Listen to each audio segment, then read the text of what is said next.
Hi everybody. I just thought I'd make you a quick video for tonight. I was listening to Roy Potter's channel, and he's talking about red lines in the sand, and I got to thinking, I mentioned in another one of my videos, Roy Potter, ex Defense Department military soldier employee of the federal government. He's in the alt media now. He's been putting a lot of good warnings out. Roy Potter, very good channel I also listen to. I watched his latest video, and we were talking about red lines in the sand before in one of my videos about the dogs.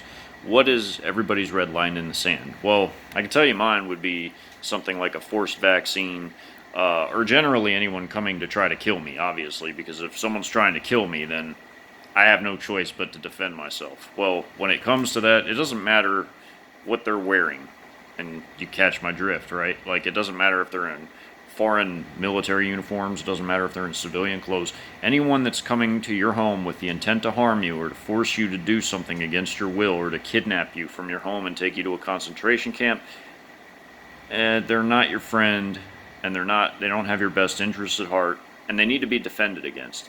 I'm not saying to go out and attack anybody. I'm not saying that at all. But what I am saying is your property and your life is valuable. It's valuable in the eyes of God. It's valuable in your eyes, of course. So in your own self-interest, to preserve your life as long as possible, in an emergency situation, like if the grid goes down and it ain't coming back, the internet's gone, which is our eyes, we can't see anymore, hear anymore, we don't know what's really going on out there. It's best to be safe instead of sorry. It's best to prepare. So that's why I'm putting this video out there. My red line in the sand would be something like a vaccine. I'm not going to tolerate that.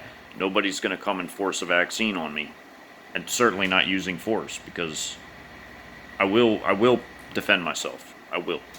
No one's going to come and take any of my property. If somebody tries that, again, I will defend myself. Everybody has a right to defend themselves. Nobody's going to break into my home and rob me. I don't care what they're wearing. Nobody's coming in my home to rob me. Rape, pillage, and plunder. I have a perfect human right to defend myself. I'm sorry for the language, but I could give a damn what the Supreme Court says. They're being unconstitutional. You have every right to defend your home. Your home is your castle. So, I'm making a reference to what Dave Hodges said. And speaking of, if you want to make your castle into a fortress, take it from an ex-soldier. I'm going to teach you how right now. I made a diagram for you all. I hope you can see it. What I have here is, okay, there we go. What I have here is an example of hardening a property.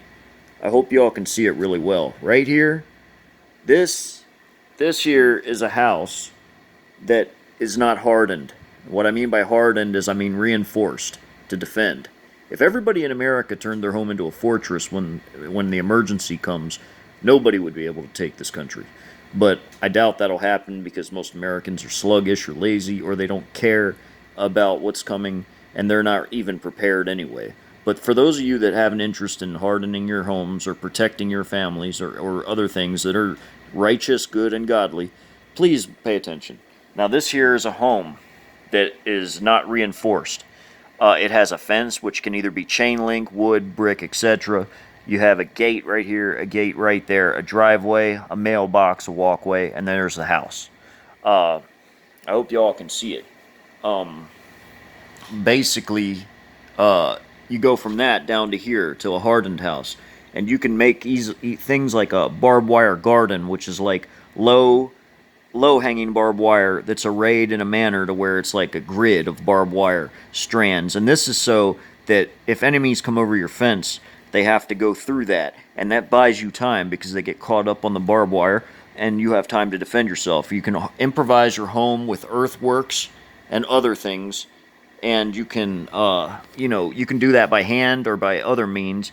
You can make flower boxes, like wood flower boxes filled with dirt, which make good earthworks. This all stuff protects your house from bullets, shrapnel, explosives.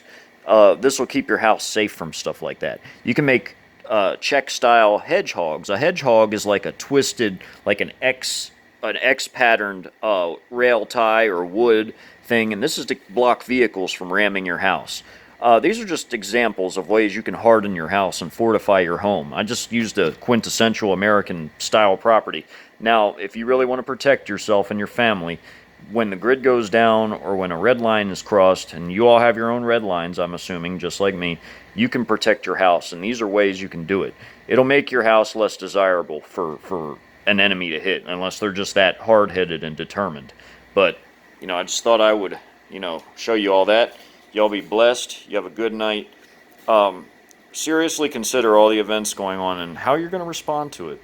I love you all. Y'all be blessed. May Yeshua bless you and keep you forever and ever. Amen.